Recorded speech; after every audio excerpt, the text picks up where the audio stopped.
ഇത് first round reporter Congress അവഗണനയിൽ പ്രതിഷേധിച്ച് ഭാരവാഹിത്വം രാജിവെച്ച് ടി സിദ്ദിഖ് MLA ഓഫീസ് ജീവനക്കാരൻ കൽപ്പറ്റ ബ്ലോക്ക് വൈസ് പ്രസിഡന്റും കർഷക കോൺഗ്രസിന്റെ ജനറൽ സെക്രട്ടറിയുമായ സാലി റാട്ടക്കൊല്ലിയാണ് രാജിവെച്ചത്. നേതൃത്വം പലതവണ വഞ്ചിച്ചുവെന്നും 13-ലധികം കേസുകളിൽ പോലീസ് അറസ്റ്റ് ചെയ്തിട്ടും തനിക്ക് കൂടെ പാർട്ടി നിന്നില്ല എന്നുമാണ് രാജിക്കത്തിലുള്ളത്. ദീപക് മോഹൻ വിവരങ്ങളുമായി. ദീപക്, ഈ പ്രതിഷേധ രാജിയിൽ എന്താണ് ആ കത്തിൽ പറയുന്നത്?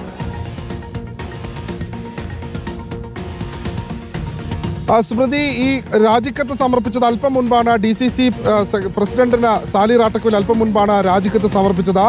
കോൺഗ്രസിന്റെ യൂത്ത് കോൺഗ്രസിന്റെ വൈസ് പ്രസിഡന്റ് ആയിരുന്ന സാലി റാട്ടക്കൊല്ലി നിലവിൽ MLA ഓഫീസിലെ ജീവനക്കാരനാണ്. നിരവധി കേസുകൾ സംഘടനാ പ്രവർത്തനവുമായി ബന്ധപ്പെട്ട് സാലി റാട്ടക്കൊല്ലിക്കെതിരായുണ്ട്.